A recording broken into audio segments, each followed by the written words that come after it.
Olá, bom dia a todos, bom dia Rio Grande do Sul, 11 horas e 34 minutos. Hoje é segunda-feira, dia 4 de maio. Veja agora os destaques de hoje.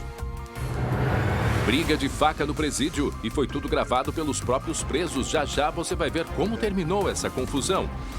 Mortes violentas na capital, pelo menos 8 pessoas foram assassinadas em 2 dias. A polícia investiga os homicídios. Filas em frente à Caixa desde a madrugada.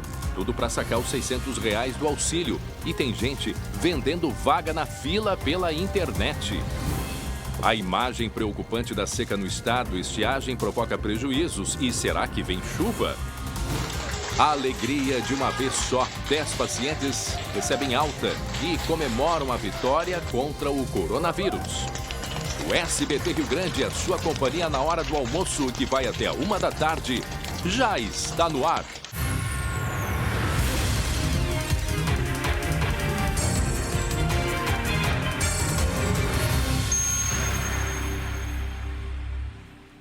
Onze horas e 35 minutos e começamos falando sobre o auxílio emergencial, porque hoje foi liberado este auxílio em dinheiro, o saque em dinheiro do auxílio emergencial para quem nasceu em setembro e também em outubro.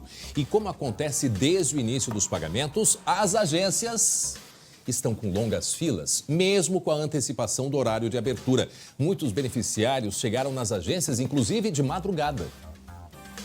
Desempregado, Edson chegou nesta agência ainda era madrugada de segunda.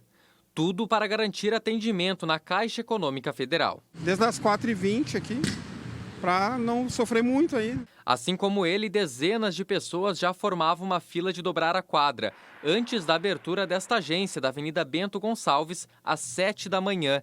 Teve gente que trouxe até cadeira de praia para aguardar com mais conforto. Quem consegue acessar o aplicativo Caixa Tem pode emitir um número e sacar diretamente no terminal eletrônico ou em agência lotérica. Só que todas as pessoas dessa fila enfrentam o mesmo problema, um aplicativo que trava ainda na tela inicial.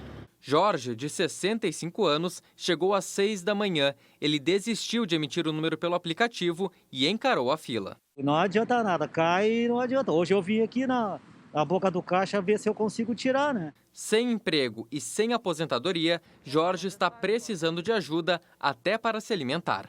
Tô apavorado, né? E esse dinheiro não sai. Vamos ver o que vai acontecer hoje na boca do caixa, né? E depois de todo o esforço e dificuldade, o alívio de quem conseguiu garantir o dinheiro. Eu acho que eu vim no dia certo também, né? E foi tranquilo, tá bem rápido, acessível. Vamos então conferir agora ao vivo o movimento nas agências da Caixa em Alvorada, na região metropolitana. O colega Lucas Abate está lá ao vivo e filas que não param. Lucas, bom dia. Bom dia, André. Bom dia a todos. E um relato de quem acompanha praticamente todos os dias a situação das filas em Porto Alegre, na região metropolitana. Hoje, André, sem dúvidas, é a maior fila que eu acabei vendo nesses últimos dias. A fila na agência da Caixa Econômica Federal, da Avenida Getúlio Vargas, na região central de Alvorada. Uma fila, André, que certamente se estende por cerca de 500 metros. Muita gente que passou a madrugada por aqui. E quem está sendo atendido nesse exato momento, André, são as pessoas que chegaram às 7h30 da manhã. Então, para se ter uma ideia do tempo que as pessoas estão aguardando na fila para fazer o saque em espécie do auxílio emergencial aqui em Alvorada. Agora, Lucas, o que é importante a gente chamar a atenção que o aplicativo Caixa Tem, ele passou, acho que foi na sexta-feira, eu baixei o sistema, refiz, desinstalei e instalei novamente e agora já foi modernizado. Isso tem ajudado bastante. É importante a gente ajudar as pessoas que agora elas têm acesso ao aplicativo Caixa Tem, porque com esse aplicativo não há necessidade mesmo assim de tu ir enfrentar uma fila, o que a gente sabe, distanciamento, o pessoal fica aí todo parado durante muito tempo. Tem gente que chegou aí em algumas agências na noite de ontem para a fila, Então, para evitar isso, vamos explicar mais uma vez. Agora que esse aplicativo, ele está com acesso e houve, como eu disse, essa atualização, então é muito mais fácil daqui a pouco colocar o dinheiro numa agência de algum conhecido e aí no caixa dessa agência retirar o dinheiro. Isso é um exemplo que pode ajudar muita gente, Lucas? Isso, André. O aplicativo, apesar de ter sido atualizado, ainda tem alguns problemas. Até hoje pela manhã, enquanto eu conversava com as pessoas do lado de fora da agência da Avenida Bento Gonçalves, alguns me mostravam o celular naquela fila virtual. Além da fila na caixa, tinha também a fila virtual. Mas quem consegue acessar o aplicativo, André, pode, para sacar, por exemplo, emitir o número diretamente no aplicativo, aí pode chegar em qualquer lotérica, qualquer agência da Caixa e fazer o saque diretamente pelo caixa eletrônico. E uma outra alternativa, quem não quiser fazer esse deslocamento e quiser, por exemplo, sacar a qualquer momento, pode pegar o dinheiro da Caixa, desse aplicativo Caixa Tem, e transferir para qualquer outra conta corrente ou até mesmo, André, pagar as contas diretamente pelo aplicativo Caixa Tem. Mas, claro, se o aplicativo funcionar, que não é uma situação que está acontecendo muito, pelo que a gente consegue perceber nesses últimos dias. Olha só, Lucas, tem um agravante, digamos assim, no dia de hoje, porque hoje a Caixa também começou a pagar o saque aniversário. Lembram do saque aniversário? Quem fez aquela opção de mudança e poder fazer o saque de parte do fundo para os meses nascidos em março e abril, né? Isso para quem aderiu àquela modalidade na época do saque emergencial e do saque aniversário, né? Não confundindo com o auxílio emergencial, que é outra coisa. Mas também tem muita gente na fila com esse objetivo de retirar parte do fundo por causa do aniversário, como eu disse, nos meses de março e abril. E uma grande reclamação que a gente já viu de algumas pessoas, André, são pessoas que não querem receber o auxílio, mas precisam de outros serviços, até mesmo para conseguir um novo emprego, por exemplo, e tem dificuldades por causa dessa fila do auxílio emergencial. Porque as pessoas que não conseguem acessar pelo aplicativo têm que vir até essa fila, encarar essa longa fila, André, para ir no caixa humano. Indo no caixa humano, ela consegue emitir o número que ela deveria emitir pelo aplicativo que não funciona. E só depois ela consegue fazer o saque no caixa eletrônico. Então, o que a gente pode dizer? Se o aplicativo estivesse funcionando plenamente como deveria, essa fila, André, pode ter certeza que não existiria. Não, e o que a gente fica preocupado, né, é que a gente vê, passa uma olhada, as pessoas estão muito próximas, não estão respeitando o distanciamento, né, aquele distanciamento mínimo de 2 metros, o ideal, estão usando as máscaras de maneira incorreta, tem pessoas de mais idade, tem crianças na fila. Isso é uma preocupação muito grande. Daqui a pouco tinha que fazer, Lucas, foi na Praça da Alfândega que a gente mostrou na semana passada, que havia pessoas do próprio banco, da Caixa, fazendo a orientação, dando a orientação na fila para as pessoas. E depois até eu fui descobrir que era o gerente geral, né, da unidade, o gerente de varejo e o superintendente executivo que foram para a frente da agência para dar orientação. Sabemos que a Caixa está fazendo contratação de pessoal, mas daqui a pouco tinha que botar alguém aí na frente para orientar essa população toda, porque é muita gente e o risco de contaminação, ele continua, não termina por decreto, né, Lucas? Isso, a gente até vê várias pessoas, vários funcionários da Caixa, até mesmo seguranças, estão aqui do lado de fora. Só que, André, certamente é a maior fila que eu presenciei nos últimos dias e até mesmo com esse reforço inefetivo aqui da Caixa Econômica Federal, eles estão tendo dificuldade para orientar a população. Olha, se as pessoas que estão entrando agora, ali eu conversei que estavam na frente da fila, chegaram às 7h30 da manhã, imagina só quanto tempo antes não chegaram as pessoas que já foram atendidas e já conseguiram sair com seu benefício. Ali tem um funcionário da Caixa ali orientando, né? Mas mesmo assim o volume é muito grande, muita gente. Ok, daqui a pouco a gente volta, Lucas, aí mostrando a movimentação na Caixa Econômica Federal de Alvorada. Agora 11h42, preste atenção. Ser previdente é planejar o futuro, é pensar no bem-estar e proteção da família, evitando surpresas de última hora. E este é o propósito, acolher com excelência as famílias enlutadas, tornando esse momento de perda menos doloroso. Pensando nisso, foram desenvolvidos os planos funerários Ser Previdente. Você e sua família seguros com a experiência de mais de 55 anos do Grupo Cortel, que tem ampla rede de atendimento próprio, ampla rede, soluções completas e muitas vantagens a partir de R$ 69,90 por mês. Associe-se e utilize todos os benefícios em vida, como sorteios mensais de R$15 mil pela Loteria Federal, assistência de desconto em farmácias, Panvel, São João e outras também, além de seguro de acidentes pessoais, entre outros serviços. A Sofia, que é assistente virtual do Ser Previdente, está te esperando para esclarecer as dúvidas lá no chat do site www.serprevidente.com.br. Ligue 51 4003 3135. Associe-se já. Ser Previdente, um plano para toda a vida. 11h44. Lembrando, a gente vai até 1 da tarde com muita informação. Em seguida, vamos falar mais sobre uma briga de faca. Sabe aonde, gente? Dentro de um presídio, e tudo foi gravado, né? Gravado pelos próprios presos. Em seguida a gente te conta como é que terminou essa história aí. E vamos falar também sobre mortes violentas em Porto Alegre. Pelo menos 8 pessoas assassinadas em 2 dias. Ouviram bem o que eu disse? 8 assassinatos em apenas 2 dias. A polícia está investigando. Eu vou a um rápido intervalo e eu já volto com muita informação até 1 da tarde. Até já.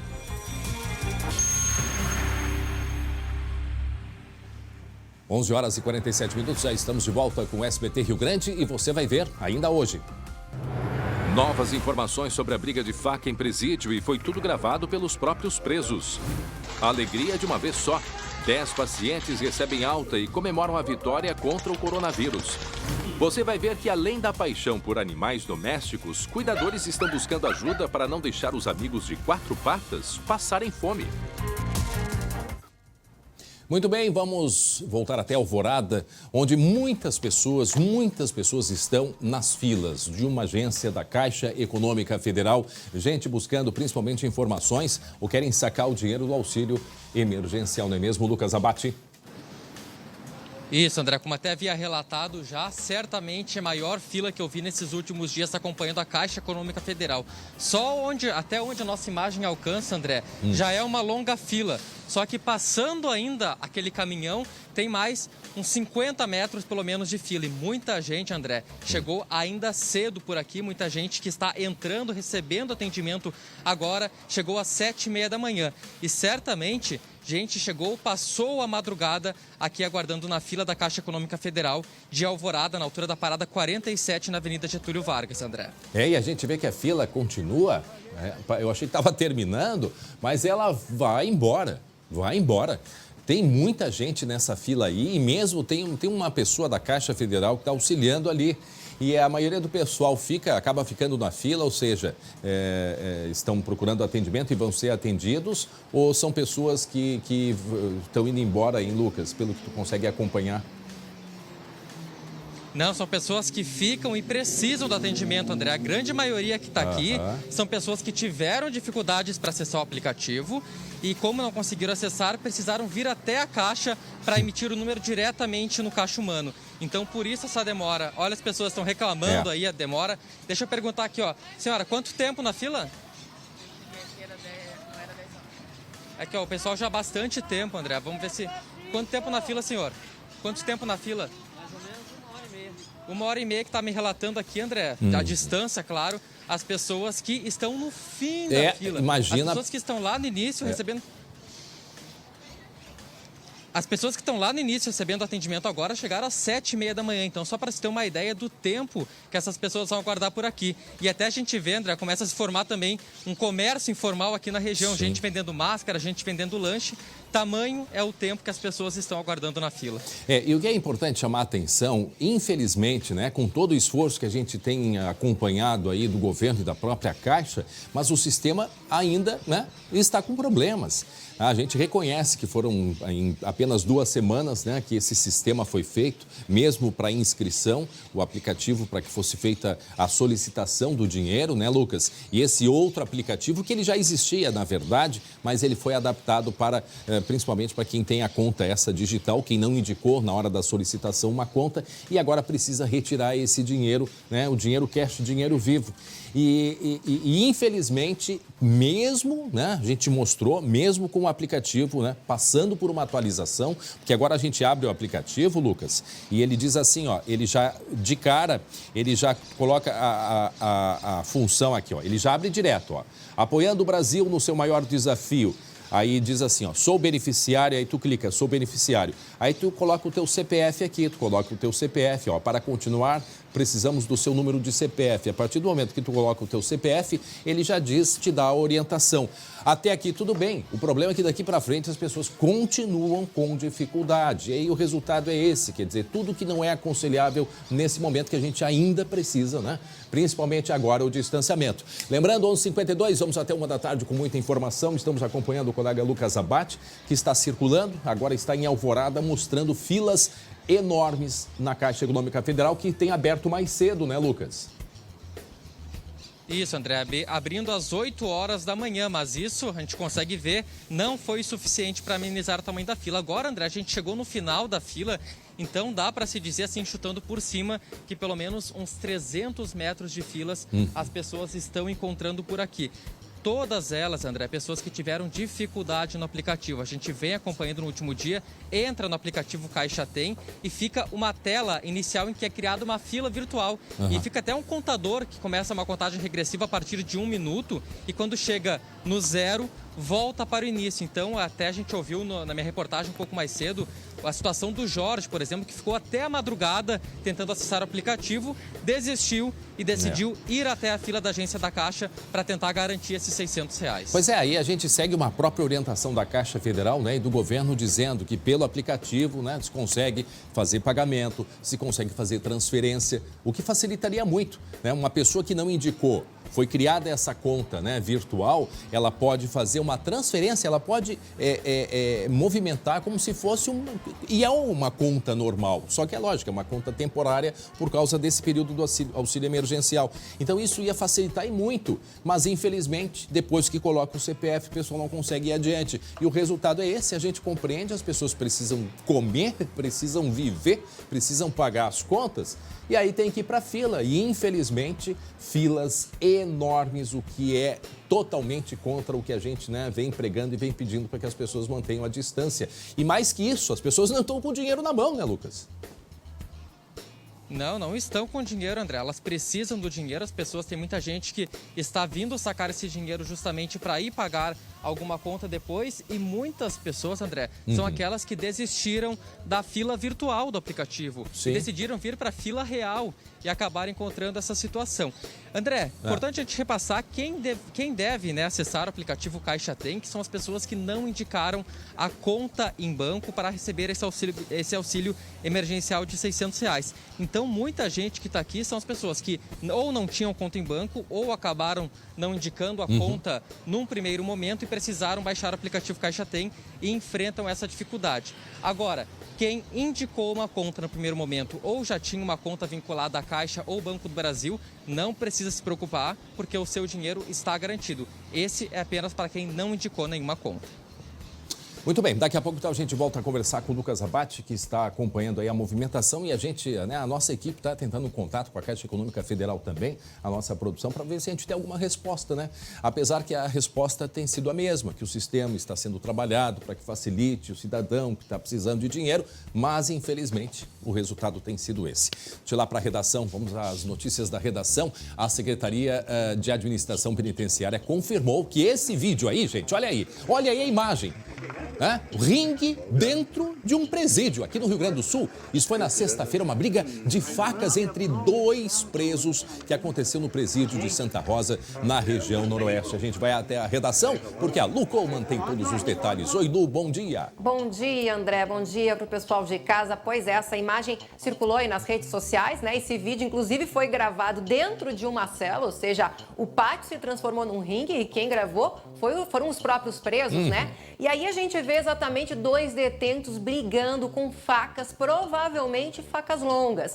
Em um determinado momento a gente vê ali, olha só, o detento que está com a camiseta escura, ele bate, ele dá várias facadas e o outro cai no chão e continua sendo agredido. Nossa. Essa imagem é muito forte, né? A gente manteve ela bem distante ali. E a Secretaria de Administração Penitenciária e a SUSEP confirmam que esse vídeo foi gravado mesmo no presídio de Santa Rosa, na última sexta-feira, ou seja, 1º de maio, durante o horário em que alguns presos estavam no pátio. O preso que foi esfaqueado, ele foi internado no hospital de Santa Rosa, já teve alta e está isolado agora no presídio. O outro preso, o agressor, ele foi transferido para uma outra casa prisional ali da região e também está em isolamento à disposição da Justiça, André.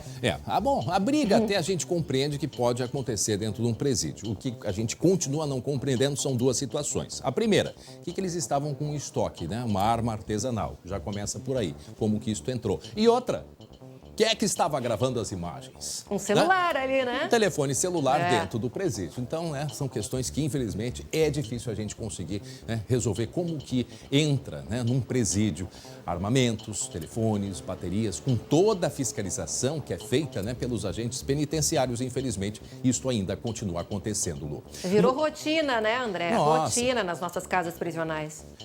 Absurdo total. Isso foi em Santa Rosa. Daqui a pouco a gente vai falar mais a respeito deste caso aí, porque agora nós vamos falar sobre o final de semana violento aqui em Porto Alegre, Lu, e também na região metropolitana, né? São pelo menos 10 homicídios. 10 homicídios, 8 deles aqui na capital.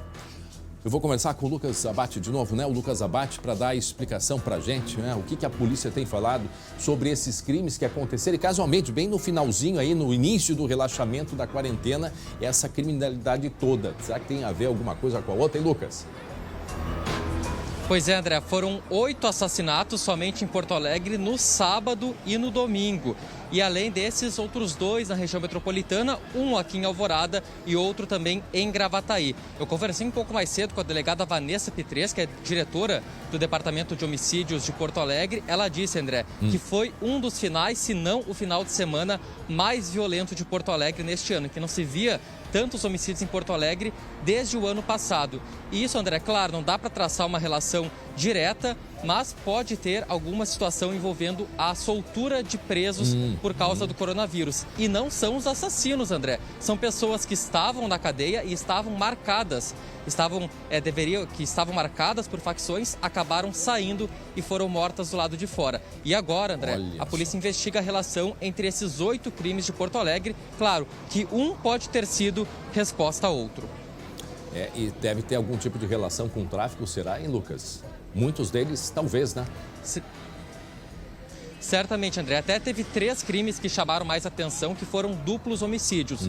Um na região do bairro Jardim Leopoldina, na zona norte de Porto Alegre. O outro que aconteceu no Guarujá e um terceiro na Bom Jesus. Todos eles em áreas que são dominadas pelo tráfico de drogas. O que acredita a Delegacia de Homicídios? Que um crime foi cometido primeiro com uma facção e os seguintes foram um em resposta ao outro.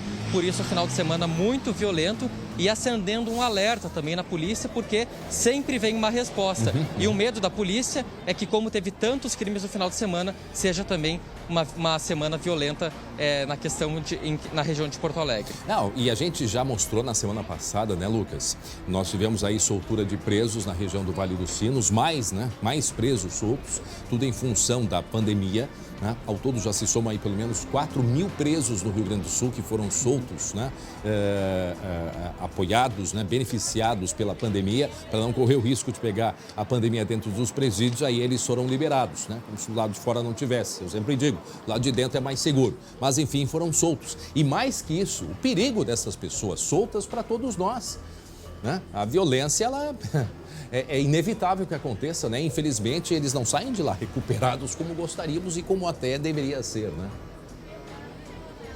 E uma preocupação, André, que se tem é que essas pessoas, por exemplo, dentro do presídio, os criminosos não costumam matar dentro dos presídios até para evitar maiores problemas. E quando as pessoas saem, vão por semiaberto, é o momento em que ocorrem muitas execuções. Então, como essas pessoas marcadas estão saindo, por isso está acontecendo esse tipo de homicídio. E a gente acompanhou também, André, outras situações, por exemplo, em que os criminosos foram até uma região dominada com um alvo específico, mas com a ordem, se não encontrasse aquele alvo, matasse uma pessoa aleatoriamente. Foi o que aconteceu naquele caso do bebê da rua Paulino Azurenha, que morreu uma criança totalmente inocente no caso. Bom, a gente está falando agora, para quem está ligando, são 12:00 e ponto, agora 12:00 e 1 minuto, 12:00 e 1 minuto, converso com o colega Lucas Abate, porque houve pelo menos 10 assassinatos no final de semana no Rio Grande do Sul, sendo 8 em Porto Alegre, 8, vejam só, 8, e outros 2 que aconteceram Alvorada e qual é o outro município? Gravataí, né, Lucas? Um aconteceu em Alvorada, aqui em Alvorada, no bairro Umbu, um homem que foi morto dentro de um bar. E o outro aconteceu ainda na noite passada, por volta das 10 horas da noite, na região de Gravataí. Esses foram os 10 homicídios que aconteceram somente na região metropolitana entre o sábado e até a noite de domingo. André, além desses crimes, teve também na sexta-feira um outro homicídio no bairro São José, em Porto Alegre. Mas esse, segundo o Departamento de Homicídios, não estaria relacionado diretamente com o tráfico de drogas. Mas nessa contagem do final de semana, uma soma aí de pelo menos 10 mortes e considerado pela polícia o final de semana mais violento do ano. Bom, em seguida a gente volta com outras informações. Obrigado, Lucas Abate. Nós estamos aí acompanhando 10 assassinatos no Rio Grande do Sul no final de semana, pelo menos 8 aqui em Porto Alegre, 2 na região metropolitana e, segundo fala o colega Lucas Abate, a grande parte tem a ver com presos que foram liberados do presídio por causa, né, da pandemia do coronavírus. Daqui a pouco a gente vai falar mais sobre este caso. Em seguida também nós vamos falar sobre a chuva no Rio Grande do Sul. Nós já estamos aí enfrentando pelo menos 5 meses de falta de chuva. Em seguida a gente vai ter mais detalhes sobre o abastecimento de água no Rio Grande do Sul, né? Porque além do problema na safra, né, na hora de colher, na quebra de safra, no prejuízo financeiro, a gente tem aquele problema de abastecimento de água, o que é muito sério. Daqui a pouco a Estael Cias, que já está com a gente aqui no estúdio, né, depois de passar um período em home office, trabalhando em casa, a Estael Cias vai estar com a gente aqui no estúdio e a gente vai explicar direitinho como é que vai, o que deve acontecer daqui para frente. Mais de 300 municípios que decretaram situação de emergência. Em seguidinha, outro assunto que a gente vai falar daqui a pouco sobre a Caixa Econômica Federal. Afinal de contas, né, hoje está sendo feito mais a liberação de mais um grupo de pessoas para que faça o saque em dinheiro, em cash, do auxílio emergencial. Mas, infelizmente, o aplicativo continua dando problemas, mesmo com a atualização que teve, as pessoas não conseguem acessar. Aí o resultado tem que ir até uma agência da Caixa Econômica Federal e aí as filas se formam e as pessoas enfrentando aí ainda dificuldades. E daqui a pouco nós vamos falar também com outras informações sobre a briga que teve entre presos em Santa Rosa, no noroeste do estado. Uma briga agora que foi na sexta-feira, dentro do presídio. E ainda por cima, né, além de tudo, além de estarem, né, com uma arma artesanal ou não, não interessa como que isso entrou no presídio, ainda tinha um preso que estava ali com o telefone celular gravando tudo, né? Isso acontece, acontece dentro dos presídios, infelizmente, ainda hoje. Então, esses e outros assuntos, a gente vai até 1h com muita informação para vocês. Agora a gente vai até a fronteira, vamos até Bagé, vamos falar de chuva, ou falta dela? Porque Bagé está ampliando para 15 horas de racionamento de água devido à seca na região. E essa medida começa a valer a partir de hoje. Para lá que nós vamos, Bagé foi a primeira cidade fora de Porto Alegre a enfrentar um problema sério, né, com diversos casos aí de Covid-19 e para agravar a situação, o problema da falta de chuva. Gente, olhem só esta imagem que nós estamos acompanhando ao vivo.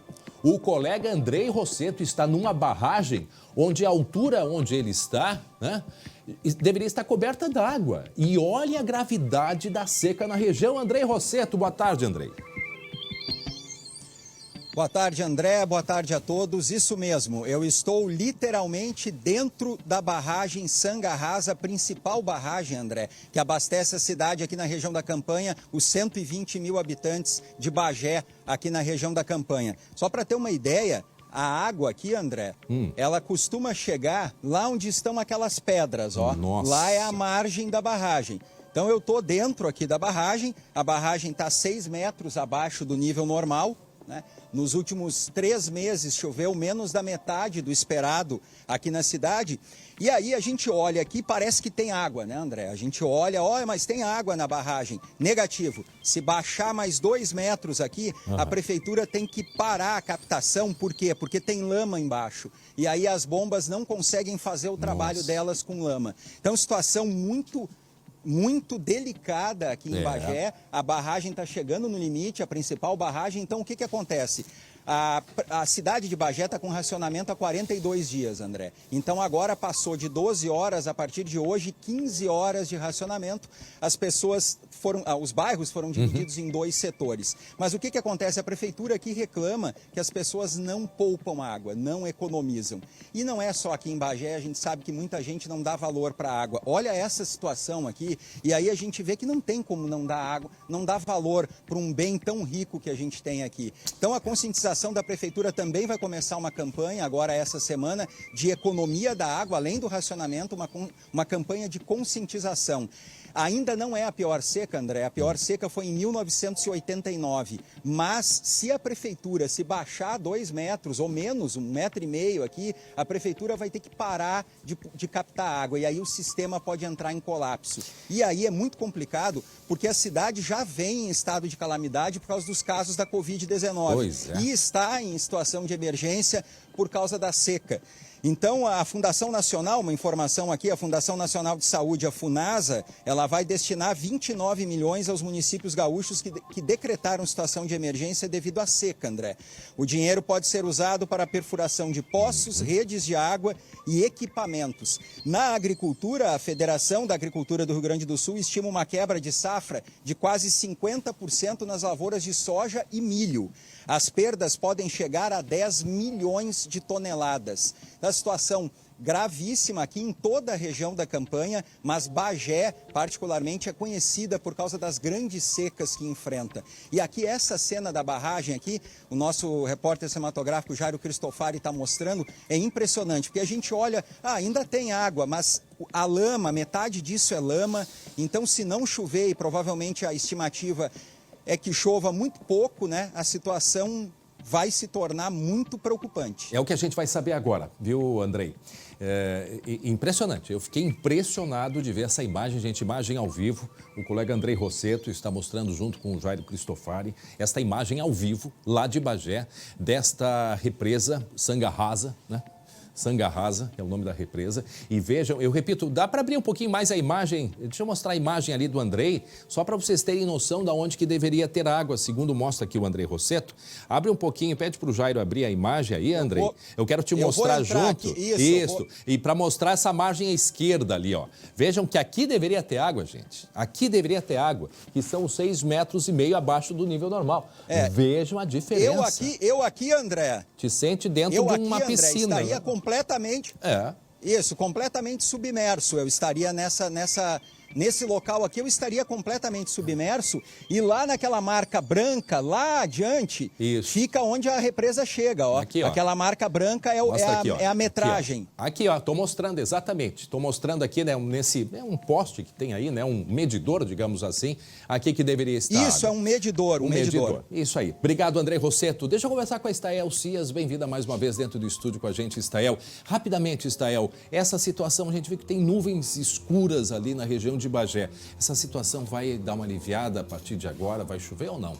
Uma pequena aliviada, mas para quem não entendeu ainda a gravidade da situação, André, vou dar um exemplo. Quem tem caixa d'água em casa, a caixa d'água tem 1.000 litros. O nível dos rios no sul do Brasil estão operando os reservatórios com 15%. Então é como se a caixa d'água que a gente tem em casa de 1.000 litros tivesse só 150 litros para continuar cozinhando, limpando a casa, usando para se alimentar, para higiene. Isso então, não é para um dia só, né? Não é para um dia só. É isso que está acontecendo nos rios do Rio Grande do Sul, principalmente o Jacuí e o Rio Uruguai, 15% da sua capacidade. E ficou claro ali, pela imagem ali do Andrei Rossetto, que realmente está em torno de 10%, 15% ali o nível do rio. Então, essa é a gravidade da situação. Tem chuva, está chegando chuva, já chove nesse momento no centro do estado, ali próximo da campanha, mas esse é um processo que vai demorar para se reverter. Esses 150 litros vai aumentar para quanto, mais ou menos, com essa chuva que está chegando agora? Não, muito pouco. Muito pouco. Pouquíssimo. Estael, daqui a pouco a gente volta a conversar. Traz mais detalhes. E traz mais detalhes. Obrigado, Estael. Agora a gente volta para Alvorada, na região metropolitana, onde há muitas filas nesse momento em frente às agências da Caixa Federal, não é mesmo, Lucas? Isso mesmo, André. Muita gente que chegou cedo por aqui, ainda durante a madrugada, para garantir o atendimento com auxílio emergencial, para sacar o auxílio emergencial, que dessa vez está disponível em espécie para as pessoas que nasceram nos meses de setembro e outubro. Toda aquela longa fila que a gente mostrou um pouco antes, André, com pelo menos 200 a 300 metros de extensão, estava maior ainda durante a manhã e são de pessoas que tiveram dificuldades para acessar o aplicativo Caixa Tem e emitir o número para fazer o saque em espécie. Então, o que elas têm que fazer? Tem que vir até a agência da Caixa, receber atendimento no Caixa Humano e, a partir do Caixa Humano, emitir esse número para sacar o valor em espécie. A gente vê aí, Lucas, tem uma pessoa que está auxiliando, né? Tem uma pessoa que está auxiliando ali. Se tu pudesse daqui a pouco até conversar com ele, Lucas, mantendo a distância aí, Mas só para a gente entender de fato se essa fila à procura é pelo auxílio emergencial ou juntou com o saque aniversário do Fundo de Garantia, que também hoje começa o pagamento, né? Então, daqui a pouco, se possível, conversar com esse rapaz da Caixa Federal. Pessoal, olha, os funcionários da Caixa têm contribuído muito, mas infelizmente ainda é pouca gente pelo volume de pessoas que estão à procura. Vejam só essa fila. Teve gente em algumas agências que foram ainda não só de madrugada, mas ontem à noite, porque estão precisando do dinheiro. Não conseguem pelo aplicativo resolver o que precisam e aí elas vão até a Caixa Federal, Lucas. Isso, essas pessoas até que estão com alguns papéis na mão, André, é um papel que está sendo feito, está sendo distribuído para as pessoas já irem agilizando o atendimento. Isso elas preencheriam em situações normais do lado de dentro da Caixa Econômica Federal, colocariam seus dados, mas agora está sendo disponibilizado na rua para elas já preencherem e entrarem com todos os dados já em mãos para tentar agilizar o atendimento. Só que mesmo essa tentativa, a gente vê vários funcionários, esses métodos que eles estão adotando aqui do lado de fora, é muita gente que chegou cedo por aqui e à medida que pessoas entram e saem da Caixa, outras chegam no final da fila. Então, André, mesmo que a gente vê pelo menos 5 funcionários do lado de fora, mesmo com esse reforço, as pessoas estão tendo bastante dificuldade para conseguir o atendimento por aqui. A gente vê algumas que entram diretamente, André. Essas provavelmente são as pessoas que conseguiram acessar o aplicativo e vão direto no caixa eletrônico. Então, elas não enfrentam dificuldades. Dá para dizer que a maior parte são as pessoas querendo retirar o dinheiro, sacar os R$600, é isso? Sim, a maior parte são pessoas querendo sacar os R$600 e que não conseguiram acessar o aplicativo. Porque quem consegue acessar o aplicativo ou faz aquilo de transferir para uma outra conta corrente ou pagar as contas diretamente pelo aplicativo, ou emite um número, André, e entra diretamente. Porque eu até consigo ter uma visão, com a câmera a gente não vai conseguir mostrar porque o vidro faz um reflexo, mas eu consigo ver por aqui que os caixas eletrônicos, os terminais eletrônicos não têm filas.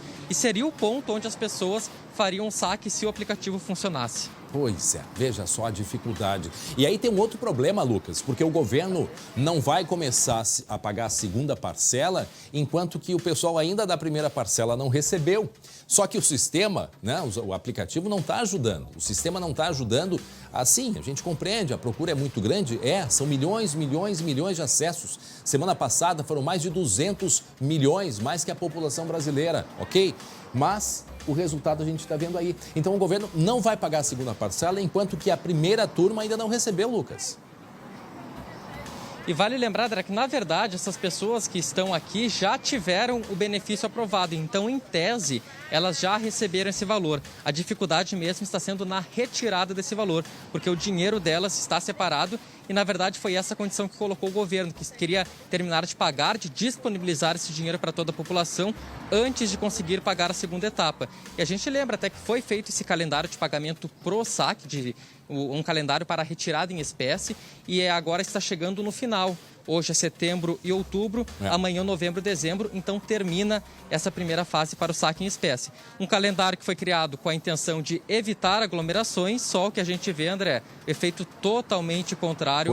Muita gente aglomerada, acho que nem a Caixa esperava por isso. A gente consegue olhar pela imagem aqui, abrindo agora mais a imagem, a gente vê que tem gente, a fila continua lá de onde vem aquele ônibus, lá ainda tem fila. Agora, Lucas, tem um outro detalhe importante que é bom a gente colocar quando se pensa sobre essa fila aí. Será que não tem a ver muito com o comércio que começou a abrir em muitas cidades a partir de hoje? Pode ser, André. Claro, muita gente já quer aproveitar, fazer o saque em espécie do benefício e já fazer algumas compras. A gente teve até gente que queria sacar o dinheiro para ir comprar alimentação. Então, certamente, deve ter gente que está aqui para sacar esse dinheiro e aproveitar e já começar a movimentar o comércio, porque é importante também esse giro pelo comércio. E aqui em Alvorada, André, o decreto do governo do estado na semana passada abriu margem já para as prefeituras determinarem. E aqui em Alvorada é uma das cidades da região metropolitana em que o comércio já pode operar. Claro, com algumas restrições, por exemplo, 30% da capacidade. As pessoas devem usar máscaras e também fazer uso de álcool gel na entrada, mas o comércio já começa a se movimentar, não só aqui em Alvorada, como também em outras cidades, como Viamão, Guaíba e Cachoeirinha, tudo isso a partir do decreto do governador. E eu vi uma caneta andando para lá e para cá aí, gente. Caneta também é um foco de transmissão do vírus. Que preocupação grande. Daqui a pouco a gente volta a conversar. Então, Lucas Abate, a gente falou em comércio. Por falar nisso, pois é, Porto Alegre vai permitir que pequenos negócios, né, abram as portas a partir de amanhã. Então, a gente quer que você entenda, né, como vai ser a flexibilização do isolamento na reportagem da colega Gabriela Lerina. O decreto da Prefeitura de Porto Alegre começa a valer na terça-feira. Estão liberados para retornar às atividades profissionais de arte autônomos e liberais, microempreendedores individuais, microempresas, serviços de advocacia e contabilidade, conselhos de fiscalização e marinas. Locais para atividades físicas de forma individual podem, como um estúdio, né, pilates, com operação individual, assim como aulas de música, dança e artes de forma individual, e com os cuidados e distanciamentos adequados e necessários, com os equipamentos necessários. Com a medida, a estimativa da Prefeitura é de que em torno de 147 mil pessoas voltem a trabalhar. Para tomar a decisão, o prefeito Nelson Marquesan Júnior contou em uma live pelo Facebook hoje à tarde que optou por diminuir as restrições nesses segmentos porque levou em conta a preocupação com a situação financeira dos pequenos empreendedores. Durante a live, o prefeito também explicou que sua decisão se baseou no número de pacientes infectados pelo novo coronavírus internados nas UTIs aqui na capital. Hoje, menos de 10%. Nelson Marquesan Júnior afirmou que as internações dos casos graves vêm reduzindo, porque Porto Alegre se fechou pelo menos 10 dias antes da primeira morte. Enquanto outras cidades têm que manter o isolamento e algumas, quem sabe, até deveriam estar ampliando o isolamento, Porto Alegre pode diminuir as restrições econômicas, sociais e de atividades. Nós estamos indo, na verdade, junto com outras poucas cidades que fizeram as mesmas ações que nós, nos mesmos prazos adequados que nós, que estão também fazendo isso. Bares e restaurantes continuam funcionando no esquema Pegue Leve ou teleentrega. Os estabelecimentos que seguem vetados são academias, casas noturnas, cinemas, teatros, bibliotecas, museus, áreas de recreação, piscinas em condomínios residenciais, quadras esportivas, parques de diversão, shoppings. O decreto pode sofrer alterações a qualquer momento. O resultado da liberação que vai acontecer terça-feira, ele vai começar a aparecer daqui a 10 e 15 dias. Portanto, as decisões de hoje, elas não nos obrigam, a gente não tem que tomar outras decisões amanhã. Acho bem prudente e importante o prefeito chamar atenção para isso. E mesmo o governador, quando a gente conversou com ele na semana passada, ele chamou atenção para isso. Né? São experiências que estão sendo feitas. Afinal de contas, a gente está lidando com a vida e com a saúde das pessoas. Então, o resultado disso daqui a 10 dias, por quê? Porque é o período de incubação do vírus.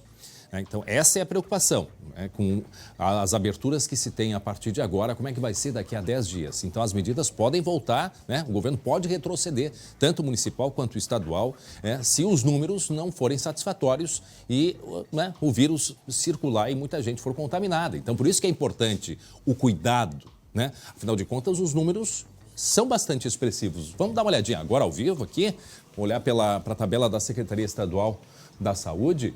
São 1.711 casos confirmados, 74 óbitos, gente, em 151 municípios aqui do Rio Grande do Sul.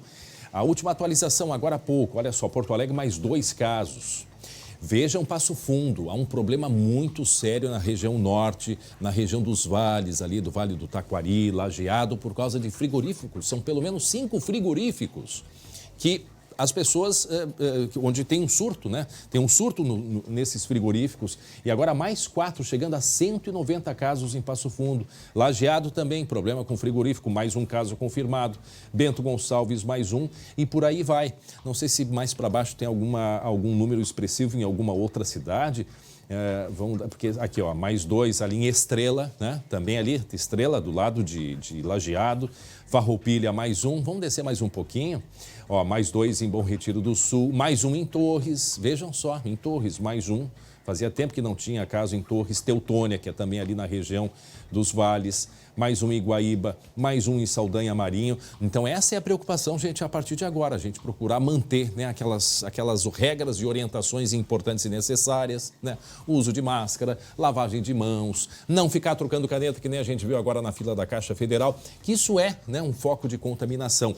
E o que é importante? A partir da abertura, muitas cidades já estão abrindo comércio hoje, como em Alvorada. Porto Alegre vai ser amanhã. Agora eu começo a entender por que as autoridades deixavam o comércio fechado, né? Eu sempre fazia esses questionamentos para o prefeito, para o governador, mas claro, a partir do momento que um tipo de comércio abre, as pessoas vão para a rua para fazer compras. É compreensível, só que aí o fato de sair de casa e circular, o risco de contaminação é muito grande. Então, por isso, né, os lojistas, o pequeno comércio já abrindo em Porto Alegre, o cuidado é essencial, a orientação para as pessoas. Mas não é simplesmente cumprir o chamado protocolo. As pessoas têm que ter consciência daquilo, que elas estão fazendo para cuidar da sua saúde e da saúde dos outros.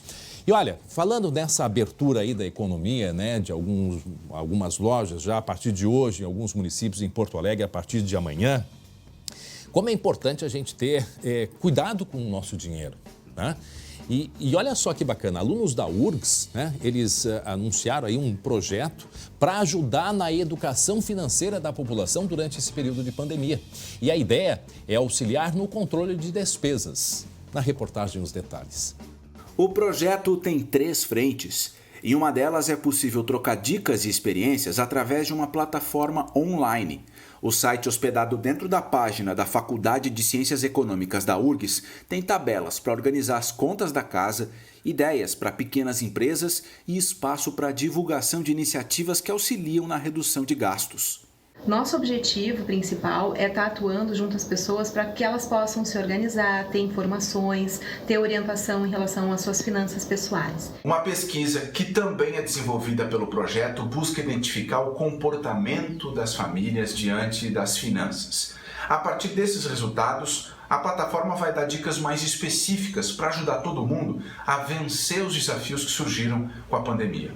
Os estudantes do curso de Ciências Contábeis da URGS auxiliam diretamente quem precisa de orientação para reorganizar os gastos. Basta enviar um e-mail para esse endereço. O atendimento é gratuito.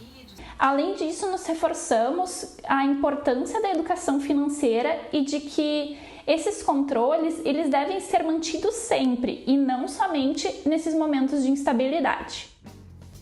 Muito bem, agora 12h23, vamos falar de esporte agora?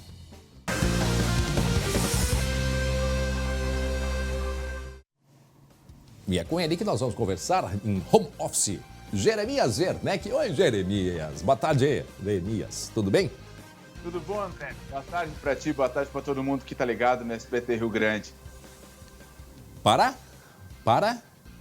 Biscoito Zezé. Carinho que vem de família, é claro, André. Eu sexta-feira levei o meu para casa. Na verdade, eu mandei entregar para minha mãe, viu? A Lili disse que eu podia entregar o pacote para minha mãe e já mandei para ela. Se quiser para cá, também não tem problema, viu? Agora, Jeremias, vamos falar abertura do comércio. O pessoal vai voltar ou não do Grêmio a treinar? Conta pra gente, atualiza essas informações aí futebolísticas e esportivas. Bom, do que diz respeito, André, a grande novidade é a entrevista do prefeito Nelson Marquesa Júnior aos colegas da Rádio Gaúcha ontem. O prefeito ele foi, olha, muito cético em relação à volta do futebol, sabe? As declarações dele caíram como um balde de água fria no meio do futebol. Ele disse o seguinte, André, abre aspas, não me parece que haverão jogos de alguma forma, talvez nem neste ano. Nossa. O prefeito falou isso com uma naturalidade, André. Ele não falou assim cheio de dedos, ele disse, olha, me parece que não vai ter, se tiver lá pro final do ano. Se ocorrer, vai ser mais pro final do ano, o reinício das atividades competitivas que exigem um contato físico. É bom lembrar, frisar aqui, André, que o decreto do dia 30, quinta-feira, liberou o Grêmio Internacional, o São José, a Sojipa, a União, a voltarem às atividades no que diz respeito a treinos, não a competição. Então, a entrevista do prefeito Marquesan, ela é um balde de água fria, sim, nessa ideia de retomada do Campeonato Gaúcho. Até porque, se a gente for pensar, André, o governador vai se reunir amanhã com a federação, beleza? Ótimo. Mas se Porto Alegre disser que não tem como receber os jogos, mesmo que com portões fechados, não tem o que fazer. E nesse momento, Caxias do Sul não autorizou Juventude e Caxias a voltarem a treinar. E aí, como é que faz? Grêmio e Inter treinam, Caxias e Juventude não, Esportivo não, o Ipiranga e Erechim muito menos, o São Luís e Juiz também não. Então, essa declaração do prefeito Marquesan, ela é um ingrediente a mais nessa situação, que não é simples. E não me parece, André, pelo que eu tenho escutado nos bastidores, que vá ter uma solução agora nessa semana, viu? Vamos aguardar então essa reunião, mas o prefeito, ele fala com, né, ele está ali com os números, ele vem acompanhando como tudo acontece e quais os chamados protocolos, né, que a própria Organização Mundial da Saúde, né, que emite estas orientações. Então são todos os tais dos parâmetros utilizados. E o Renato Portaluppi já chegou a Porto Alegre, sabe de alguma coisa, hein, o Jeremias? Ainda não chegou, o Renato vai chegar. O problema não é o Renato, o problema é saber onde ele vai ficar, André. O Renato não tem casa aqui, ele não tem nenhum imóvel aqui, então ele sempre fica hospedado em um hotel. Só que esse hotel está fechado por tempo determinado justamente por conta da pandemia. E aí o Grêmio está quebrando a cabeça para saber onde o Renato vai ficar. O hotel que o Renato fica é perto do aeroporto, mas esse hotel ele vai poder usar. Então, ou ele vai ficar em outro lugar, ou sei lá, ele vai ter que ficar na casa de um amigo. Uma salinha na arena. Não sei, né? Daqui a pouco, né? Daqui a pouco vai ter que ir. Porque o Renato, lembram? A gente deixou de comentar isso na semana passada, quando o presidente Bolsonaro consultou o Renato, né? A respeito da volta do futebol. Mas a gente não comentou que o Renato, no início, logo no início da quarentena, lembra o que ele fez, Jeremias? Ele foi pra praia, né? Ele foi pra praia, né? No início ele não estava assim muito, eu acho, não tinha se dado conta, talvez, da gravidade, né? Agora assim, é possível, André, é possível, nesse episódio lá na praia de Ipanema, né? Ele mora ali pertinho da praia de Ipanema. Me fugiu o nome agora da rua, mora lá no Rio. Mas, enfim, muitas pessoas estão lembrando que o Renato falou para o presidente que não queria a volta do futebol, dizendo, o Renato não está vindo agora. Não é porque ele não tem hotel, porque ele não quer vir. Não, gente. Eu falei com pessoas que trabalham com o Renato, ele disse, eu sou funcionário, se o Grêmio disser que eu tenho que vir, que eu tenho que voltar para Porto Alegre, eu vou voltar. Só que o Renato tem uma estrutura nesse hotel, toda à disposição dele, que agora ele não tem, né? Pois é. Porque o hotel está fechado. Então é uma sinuca de bico, André. Onde é que o Grêmio vai botar o Renato? Onde é que o Renato vai ficar? O jogador de cada casa. O Renato não tem casa, não tem residência fixa. Nem em Porto Alegre, nem em Bento Gonçalves, nem em Guaporé, onde ele nasceu. Ele não tem. A casa dele, a residência dele é no Rio. E agora, como é que faz? E agora? Essa é a dúvida. Essa é a dúvida. Muito bem. Amanhã vamos conversar, Jeremias. Diga, André, diga. Não, amanhã eu quero conversar contigo sobre os jogadores. O que dizem os jogadores de Inter e Grêmio, né? O que eles estão pensando desse retorno aí? A gente podia conversar sobre isso amanhã, o que tu acha? Ótimo. Eu vou apurar, tem algumas informações, eu vou buscar mais coisas pra gente trazer aqui amanhã sobre isso. Eles são os protagonistas, né? Eu vi o que eles estão pensando, né? Verdade. Certo, então? Obrigado, Jeremias Werneck. Esse é o Jeremias. Amanhã a gente volta a conversar. Muito bem, meio-dia e 20... Tchau. Meio-dia e 29 minutos, 22 graus é a temperatura. E você vai ver ainda hoje aqui no SBT Rio Grande. Novas informações sobre a briga de faca em presídio e foi tudo gravado pelos próprios presos. A alegria de uma vez só. 10 pacientes recebem alta e comemoram a vitória contra o coronavírus. Você vai ver que, além da paixão por animais domésticos, cuidadores estão buscando ajuda para não deixar os amigos de quatro patas passarem fome. E nós vamos falar também sobre a previsão do tempo. Staelcia já está com a gente aqui no estúdio. Afinal, será que vem chuva para o Rio Grande do Sul? Em seguida a gente te conta, porque agora eu vou falar sobre um final de semana violento aqui em Porto Alegre. 8 pessoas foram executadas. Eu repito, 8 pessoas executadas a tiros em diferentes pontos da capital. A primeira morte aconteceu no sábado à tarde. Um homem foi morto com 10 tiros, no bairro São José, que fica na Zona Norte. Na tela os detalhes. O caso mais recente aconteceu na tarde de domingo, no bairro Jardim Leopoldina, na Zona Norte. Criminosos em um Uno passaram atirando e atingiram 3 pessoas. 2 morreram no local. Horas antes, um crime semelhante no bairro Guarujá, na Zona Sul. 2 homens morreram. Entendemos que tem uma relação entre esses fatos, entre a ocorrência desses fatos e uma possível disputa entre organizações criminosas. Na noite de sábado, Cristiano Cabral da Silva, de 25 anos, e Francisco Rodrigues da Silva, de aproximadamente 50, foram mortos por criminosos que passaram em um Gol branco atirando contra um grupo que estava na rua. Algumas horas depois, um carro com as mesmas características foi usado para matar um homem na Lomba do Pinheiro. A polícia investiga se os dois crimes estão relacionados. Uma facção comete um atentado, a outra vai lá e responde. Seguiremos nas investigações a fim de conter novos e possíveis ataques dentro dessa disputa de facções.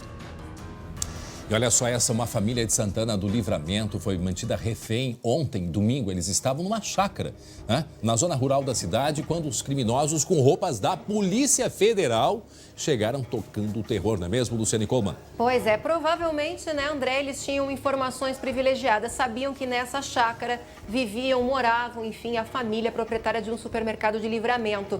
Né? Esse caso, então, começou nessa chácara, que fica na localidade conhecida como Florentina. A família, ela é dona de um supermercado, né? E aí ela foi rendida por 4 homens armados que usavam roupas da Polícia Federal.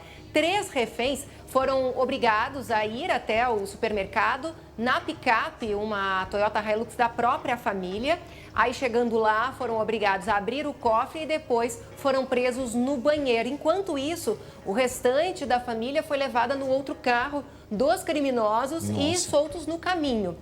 Bom, nesse meio tempo, né, os reféns que estavam presos no banheiro, claro, demoraram bastante para se soltar. Quando conseguiram, acionaram a polícia, mas aí os criminosos já tinham fugido, provavelmente, segundo a polícia, pela BR-158 em direção a Rosário do Sul. O carro da família foi abandonado no centro da cidade, na rua Barão do Triunfo, e agora, claro, eles vão fazer as perícias para tentar identificar, desde digital ou qualquer outro vestígio, para chegar à identificação dessa quadrilha, né? A Polícia Civil ali de Santana do Livramento é quem está investigando esse caso, André. Mas dá a sensação de que, de fato, tinham informações, Com certeza. A respeito. Foram até lá no interior, né, em busca dessa família. Verdade.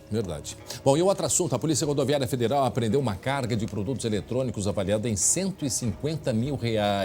Por que, Luciane Coleman? Pois é, olha só essa imagem, a quantidade ali de produto, André. Essa carga estava sendo transportada num carro na BR-285 em Passo Fundo. Os policiais desconfiaram do carro com placas de Santa Cruz do Sul, mandaram o motorista parar e aí, adentro do começou carro... a tremedeira. Exatamente, né? Sabe que os policiais rodoviários, eles dizem que eles sempre já sentem, né? Porque o motorista praticamente entrega. Dentro do carro só estava um motorista de 34 anos. Ele afirmou que estava vindo da fronteira lá com o Paraguai em direção a Santa Cruz. E aí, claro, os policiais rodoviários foram vistoriar o carro. Dentro do porta-malas, vários sacos pretos com muitos produtos eletrônicos que a gente vê aí nessas imagens. O que tinha dentro desses sacos? Tinha 117 telefones celulares, 13 relógios e 13 HDs externos. O valor da carga, que claro, não tinha procedência, ou seja, ele não tinha nota, foi avaliado em torno aí de R$150 mil. O condutor foi preso pelo crime de descaminho e o veículo apreendido, a carga lacrada e encaminhada para Receita Federal, André. Muito bem. E agora temos um outro assunto contigo, Lu. 3 homens que foram presos em Paverama, no Vale do Taquari. Por quê? Pois é, estavam transportando galos de rinha. A gente olha o jeito que estavam esses animais no porta-malas desse carro. Que tristeza, né, André? 12 galos de rinha foram apreendidos também pela Polícia Rodoviária Federal. Eles estavam em situação totalmente precária. Estavam ali, no porta-malas. Aí eles estavam com as patinhas amarradas, com as asas, estavam com um pano, né, na cabeça, exatamente até para eles não se bicarem ali entre si. Estavam totalmente amontoados e essa abordagem aí aconteceu na BR-386, ali na altura de Paverama. Os criminosos tinham 3 ocupantes, né, o carro, os nomes não foram divulgados, tinham 44, 42 e 39 anos. Disseram que eram os donos, sim, dos animais, que compraram na região metropolitana de Porto Alegre e estavam indo para o Paraná para a procriação e utilização em rinhas. Tá, mas é isso... Rinhas. Eu acho uma coisa tão ultrapassada, né? Eu não consigo entender isso, André. Mas olha, infelizmente, né, é aquela velha história. Tem gente que ainda, né, investe nisso e vai para esse tipo de jogo. Que acha o entretenimento, ver aqueles bichos se matando. Tem público. Que absurdo isso. Tem público. Infelizmente, tem público. Agora, tem que ver da onde que ele comprou na região metropolitana. Quem é que está abastecendo? Será que é verdade isso? Tem que se descobrir. Claro. Olha, eu nem quero fazer pergunta daqueles animais, porque a impressão que dá é que deram um sonífero para eles, porque eles estão ali quietos, né? Amarrados, imagina que tortura. Um absurdo total, absurdo. Não, e amontoados, né? Que cena, né? Olha, nem dá para... Beijo, Lu. Beijo. Beijo. Bom, gente, nós voltamos a falar sobre uma briga que teve dentro de um presídio, lá em Santa Rosa, no noroeste do estado. Tá aí, ó, uma briga dentro de um presídio, foi na sexta-feira, como que entrou esse armamento, essa arma lá no presídio, é uma pergunta. Quem gravou a imagem também foi um preso, né? Ou seja, tinha telefone celular, né? E por aí vai. A colega Francine Boigin, que tem outras informações sobre este caso ao vivo. Não é verdade, Francine Boigin? Boa tarde. Boa tarde, André. Boa tarde a todos que nos acompanham em casa. Pois é. Essa briga aconteceu, como você falou, na sexta-feira, no dia 1º de maio, aqui no presídio de Santa Rosa. São 2 presos aí brigando, né? Pelo que a gente consegue ver nas imagens. São facas longas, pelo que a gente consegue ver, né? E a gente foi atrás de informações para tentar entender como que esses materiais entraram no presídio, né? Para saber qual a motivação dessa briga, como tudo começou. Segundo a assessoria de imprensa da SUSEP, essa situação, né, essa briga está sendo analisada aí pela Corregedoria. Esse trabalho está com a Corregedoria no momento. Então, a gente não tem essas informações, é um trabalho sigiloso. Dessa briga, então, que aconteceu aqui em Santa Rosa, no presídio. O que a gente sabe, então, é que o preso que agrediu foi transferido para outra casa prisional aqui da região, onde ele está em isolamento e à disposição da Justiça. O outro preso, então, ele foi internado, ele recebeu alta e está em isolamento também no presídio. Então, são essas imagens aí que a gente vê, imagens que circularam pelas redes sociais do presídio aqui de Santa Rosa. Pelo que a gente consegue ver, André, são imagens do pátio do presídio, né? Imagens, como você falou, gravadas aí de uma cela. Então, qualquer novidade que a gente tiver nesse caso, qualquer coisa a gente pode voltar aqui na programação para trazer mais informações sobre esse trabalho que agora está ainda com a Corregedoria e não temos mais detalhes sobre isso. É um trabalho, como eu falei, sigiloso ainda. Tá certo, obrigado, Francine Boigin, pelas informações. Está aí em Santa Rosa, briga que foi na sexta-feira, nem sabe direito por que brigaram, mas estavam bem armados, né? Estavam ali com um estoque, que é uma arma artesanal, e o rapaz que estava lá na cela dele gravando tudo, acompanhando a briga e tudo mais, né? Como que isso ainda acontece nos presídios? Bom, aí entramos aí num outro capítulo. 12h39 agora, 12h39, em seguida vamos falar sobre o tempo, hein? Afinal, vai chover ou não vai chover no Rio Grande do Sul para amenizar essa grave crise, né, que a gente enfrenta? Se não tivéssemos aí falando dessa pandemia, o assunto diário certamente, né, seria com bem mais ênfase sobre a seca aqui no Rio Grande do Sul. Problema bastante grave, mas em seguida a Estael Cias vai conversar com a gente. Agora a gente volta até Alvorada, porque a Caixa Federal paga hoje o auxílio emergencial de R$600 em dinheiro para quem nasceu em setembro e outubro. Isso ainda a primeira parcela, porque só vão pagar a segunda depois que acertarem com todo mundo a primeira parcela. Mas acho que vai demorar um pouco, Lucas, porque infelizmente a Caixa enfrenta um problema no sistema aí de comunicação, Lucas Abate. Pois é, André, uma preocupação que começa a surgir por aqui, porque a Caixa abriu mais cedo, mas vai fechar às 2h da tarde. Falta aí menos de 1h30 para o fechamento da agência. E toda essa gente ainda do lado de fora, gente que está há mais de 2 horas na fila aguardando atendimento. Eu tentei esclarecimento aqui, mas infelizmente, André, os funcionários da Caixa não estão autorizados a falar aqui no local. Mas as informações que eu busquei com algumas pessoas na fila que tinham essa mesma dúvida é de que em determinado momento um funcionário vai até o final da fila e orienta: a partir daqui ninguém mais entra na fila. E todas as pessoas que estão na fila ficam com atendimento garantido, independente do horário de fechamento da Caixa, que é às 2 horas da tarde. Mas se tiver gente na fila ainda, essas pessoas vão sim ser atendidas para fazer o saque do auxílio emergencial. Pois é, mas assim, ó, algo precisava ter sido feito, né? Não, já passou muito tempo para a gente ainda estar enfrentando problemas, né, no acesso a esses aplicativos. Quer dizer, não era para a gente estar com essa fila aí, né? Se fala tanto justamente evitar a aglomeração de pessoas e tudo que se tem é pessoas aglomeradas, Lucas. E olha só aqui, André, à minha esquerda aqui tem uma pequena aglomeração, cerca de 3 pessoas, 5 pessoas. Essa fila é para buscar informações de outros motivos, por exemplo, FGTS, perdeu o cartão. Essa é uma fila para informações. Aqui à minha direita, o Caravelo vai mostrar aqui, é a fila para acessar o caixa eletrônico. A gente vê que não tem praticamente ninguém. Se o aplicativo funcionasse a pleno, as pessoas viriam diretamente para essa fila do caixa eletrônico. Em outros horários e teria um até. atendimento muito ágil. Em outros horários, a qualquer momento do dia, e não só na Caixa Econômica Federal, mas também nas agências lotéricas. Facilitaria para quem precisa do benefício e também para os demais clientes da Caixa que enfrentam dificuldades, outros tipos de problema e que acabam entrando nessa mesma fila. E toda aquela fila lá de trás, André, que ainda se estende por alguns metros, são de pessoas com problemas no aplicativo e que querem fazer o saque em espécie. Então a gente vê a diferença. As pessoas que precisam do aplicativo e do lado de cá, quem já teria acessado não enfrentaria nenhum problema, nenhuma fila.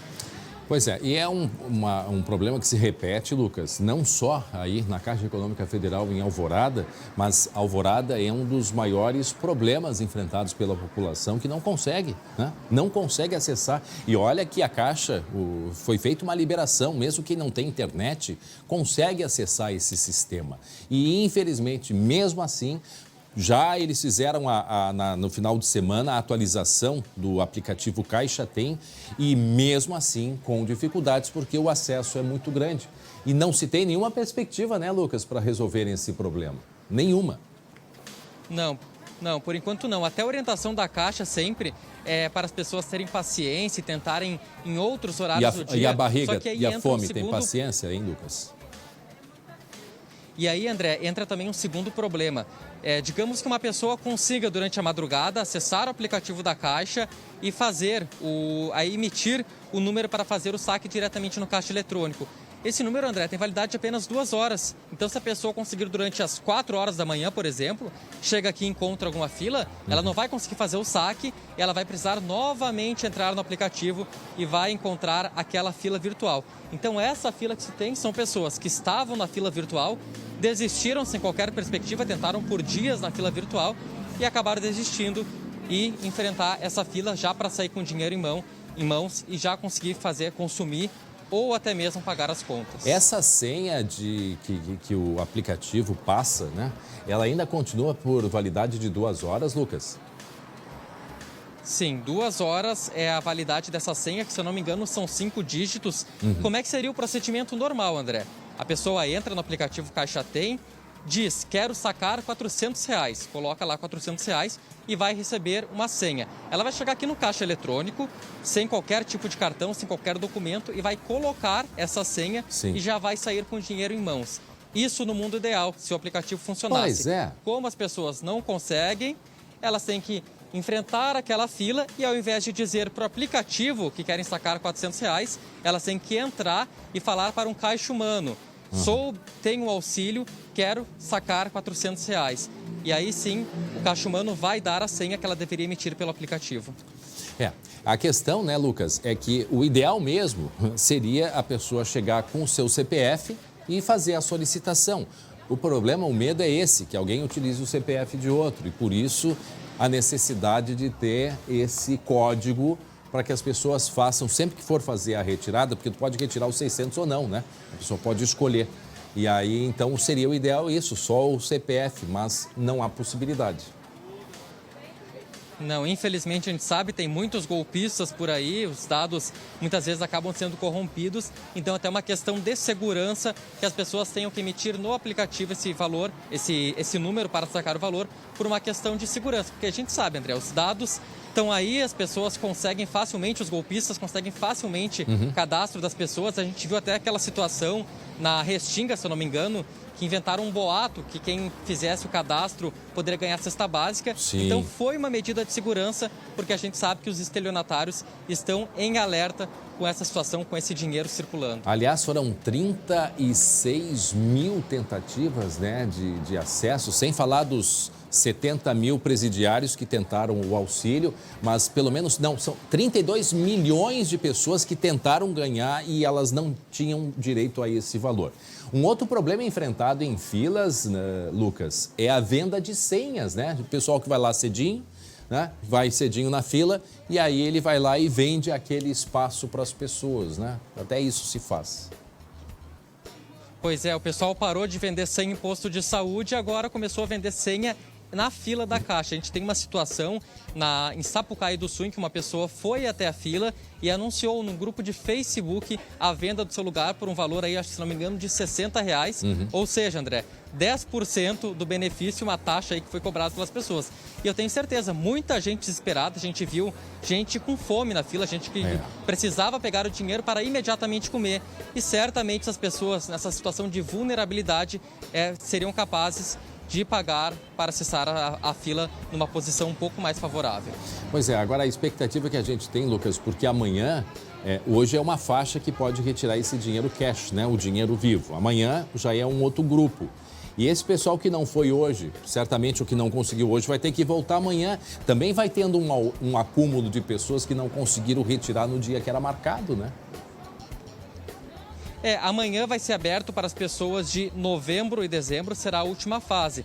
E aí, André, fica a expectativa para ver o que a Caixa vai fazer a partir de agora, se vai liberar um novo calendário para saque emergencial, se vai dar um prazo para corrigir o aplicativo, mas por enquanto essas pessoas que não conseguiram sacar nesse primeiro momento, perderam essa data de aniversário, por enquanto ainda estão sem uma resposta definitiva. O que a gente como imprensa pode deixar como orientação é que as pessoas tentem acessar o aplicativo Caixa Tem e transfiram esse valor para outra conta bancária. E aí sim, elas podem sacar a qualquer momento esse valor em qualquer local. Ou uma outra conta bancária, né? Que a pessoa possa ter, porque daqui a pouco esqueceu de colocar, de cadastrar uma conta e ela tem. Então, daqui a pouco consegue entrar, transferir para esta conta ou daqui a pouco transfere para a conta de algum conhecido, um irmão, um familiar, um parente. Obrigado, Lucas. Um familiar, um parente, enfim, para que se faça, então, se facilite e não tem que enfrentar a fila, né? Além de todo o problema de ir para a fila, tem gente que vai de madrugada, que vai à noite, é a questão da saúde, né? A transmissão do vírus é um risco muito, muito grande para as pessoas. E o governo não vai fazer o pagamento da segunda parcela enquanto não resolver o problema ainda da primeira, enquanto que todos não receberem.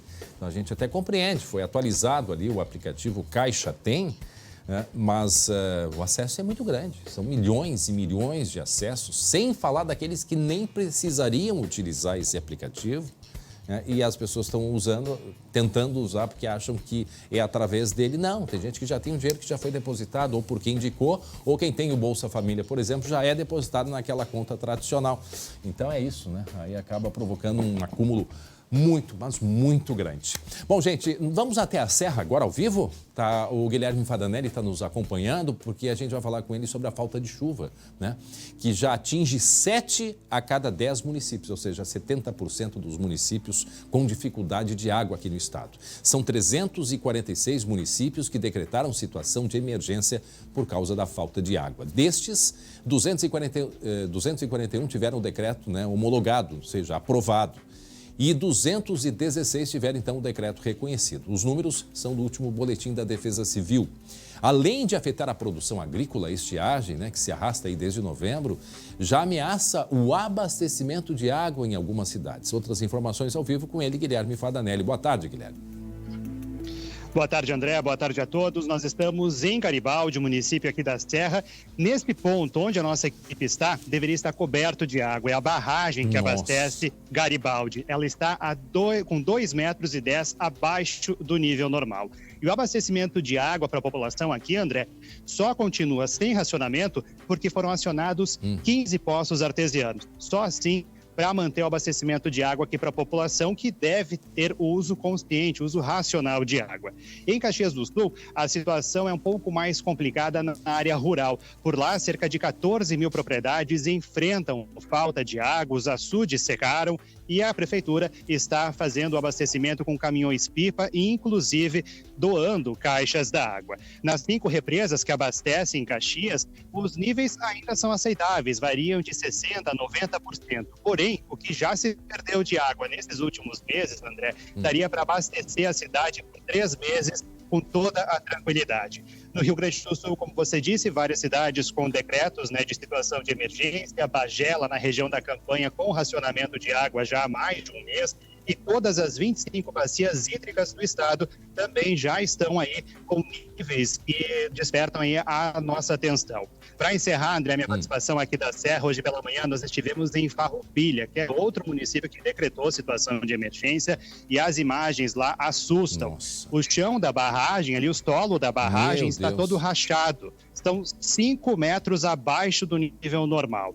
Por lá, a Corsan ainda está fazendo alguns ajustes no abastecimento de água, mas se a chuva não voltar, André, não está descartado o racionamento de água lá em Farroupilha. Situação bem complicada, inclusive na questão da agricultura, Segundo a Federação das Cooperativas Agropecuárias do Rio Grande do Sul, prejuízo somente nas lavouras de soja e milho chegou a mais de 15 bilhões de reais. E a gente está aí com as culturas de inverno chegando, André? Vamos saber se vem chuva aí agora em maio e também nos próximos meses. A gente vai saber. Obrigado, Guilherme Fadanelli. Vou conversar com a Estael Cias. Olha só aquela imagem ali, volta aquela imagem. É o sertão, A imagem do sertão, Estael Cias. A gente se assusta, porque é incrível. É inacreditável.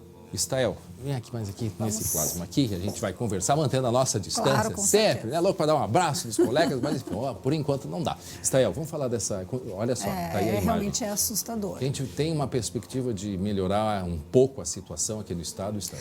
Agora no mês de maio a gente vai ter uma gradativa melhor, isso vai começar a mudar. A gente vê o que choveu nos últimos 3 meses na região da Serra, por exemplo, foi algo em torno de 100 milímetros. E nesse mês de maio a gente tem uma perspectiva de 100 a 150 milímetros. Então vai chover nos próximos 30 dias, mais ou menos o que choveu nos últimos 3. Então é uma pequena melhora. Claro que esse é um processo de recuperação muito lento. Junho e julho as frentes frias passam mais devagar, a chuva também deve ficar dentro da média, especialmente municípios da metade norte do estado contemplando a serra. Mas uma chuva emergencial a gente vai ter quando?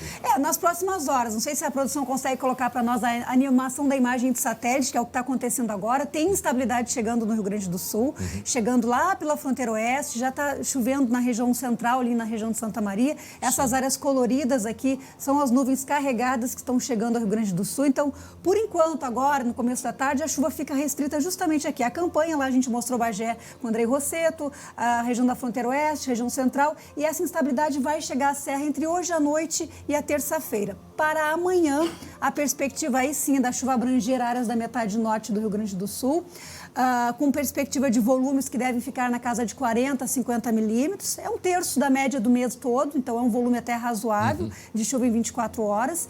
E entre a terça e a quarta-feira, além de destacar a possibilidade de chuva, que deve afetar principalmente áreas da metade norte do estado, amanhã tem vento forte, tem alerta para vento forte em toda a faixa sul, porque além da frente fria tem ciclone, e o ciclone pode trazer vento forte. Santa Rosa, de 7 para 30. Exatamente. Hoje fez quase 0 lá em São José dos Ausentes. A mínima foi de 8 décimos positivos, Soledade também, então teve frio no amanhecer de hoje. E aí agora à tarde tem esse aquecimento, Santa Rosa praticamente não chove hoje, então faz calor, temperatura na região central 22, porque já está chegando a chuva, o tempo está fechado por lá. E aqui na região metropolitana 25 graus, porque a instabilidade deve acontecer da tarde para a noite de hoje. E Porto Alegre, eu estou curioso para a capital gaúcha, Estael. A gente não vê chuva aqui, olha, nem sei, até me perdi. Olha, uma chuva forte desde fevereiro. Mas nem garoa, eu não lembro de garoa, tem Porto períodos Alegre. em alguns bairros ainda. Então a gente tem hoje à noite, no final da noite, principalmente já na madrugada de terça-feira, pancadas de chuva devem afetar a capital.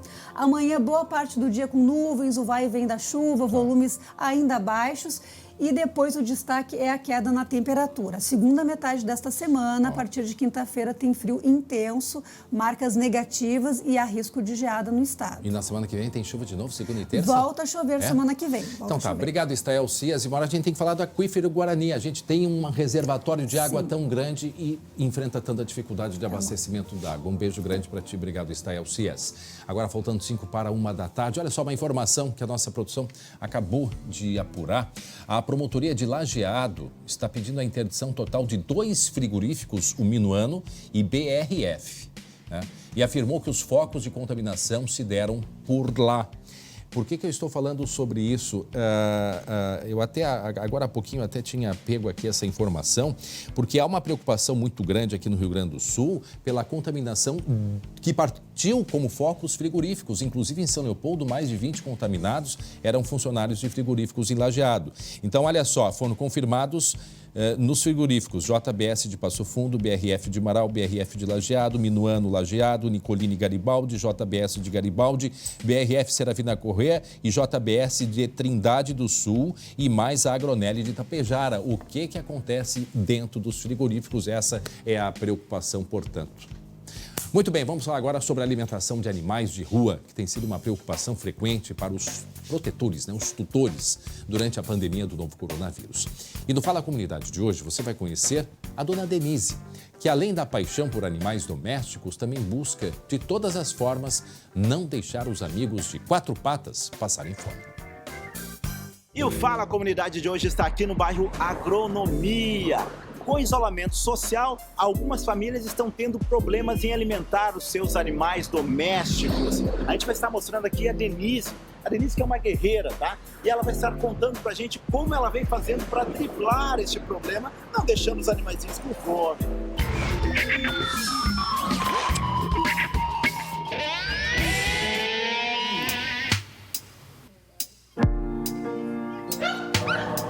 Como é que tu tá fazendo, Denise, agora para te poder cuidar desses animaizinhos?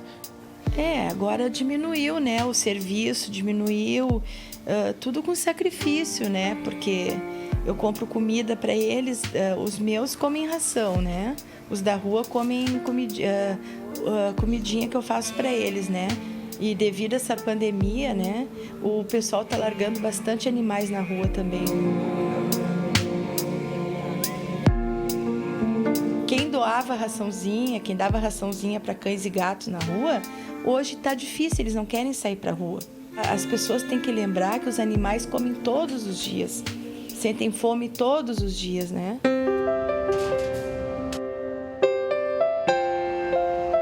O que nós aqui da Agropecuária Querência puder, nós sempre vamos alcançar a mão. Mas também não é possível alcançar a mão a todos, então eu peço colaboração de todos que possam nos ajudar aqui. Então, se tu não gosta, não tem problema, a gente respeita, mas não judio dos animais de rua. Se tiver alguém que se interessar, que queira ajudar, que tiver condições em ajudar, a gente aceita de coração. Sempre que a gente puder, a gente vai alcançar a mão e vai doar.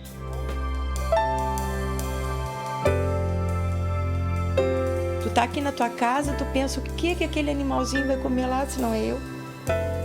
É Natal, é Ano Novo. Tu já pensou se não existisse a Denise?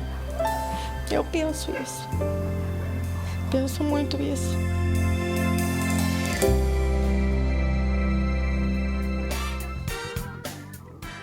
E no nosso facebook.com/SBTRS Oficial tem todas as informações para quem quiser ajudar e colaborar. Deixei para a redação agora, pelo menos 10 pacientes se recuperaram da Covid-19 neste final de semana. E todos do mesmo hospital, né, Lu? Isso, lá no Hospital de Clínicas de Passo Fundo. Olha. 2 altas no domingo e 8 no sábado, dessa belíssima imagem aí que a gente está conferindo nesse momento. Foi uma homenagem, ou seja, para esses pacientes que estavam tendo alta, com música. Depois os profissionais da saúde bateram palmas. É realmente bem emocionante, até porque os pacientes ficam semanas sem contato com os familiares e os profissionais da saúde são os únicos contatos mesmo, né? Ali enquanto eles estão lá. Muito, muito emocionante, André. Tá bonito de ver, né? Ali, o primeiro da fila ali tá Eu bem fico com o emocionado. olho aqui marijado, só de ver. Mas que bom que se recuperaram. E mais uma vez, né, esse pessoal da saúde aí, médicos, técnicos e toda a equipe, meu Deus, por todo o estado e todo o Brasil fazendo assim. SBT Rio.